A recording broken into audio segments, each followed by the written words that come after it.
This is the instructions for the 12-ounce powder coated wine tumbler. When you get your files from the cloud and you extract them, make sure you've extracted both the PSD and the movie file, and they must be next to each other to wherever you save them. Make sure they're together. If you don't see this timeline at the bottom, make sure that's switched on by going to Windows Timeline.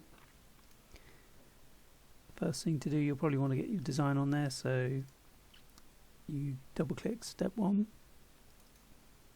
Don't do anything here other than double clicking step 2. This is where you place your design. To do that, go File, Place Embedded, navigate to wherever you save your designs, and click Place. Once you're got your design on there and you're happy with its positioning, close this, but make sure you say yes. Close this section again, make sure you say yes, and then your design should display on the tumbler and you can preview it here. If you're happy, everything's looking good, just click this menu here and go render video. You can leave these defaults. All you really need to do is set the folder, give it a file name, and click render, and depending on how fast your machine is, it'll take a minute or so. If you want to change the colour of the tumbler, open this folder here and you'll see this colour option.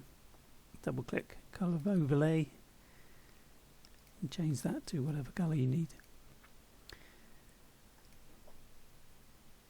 Shadow is optional, or you can change it up and down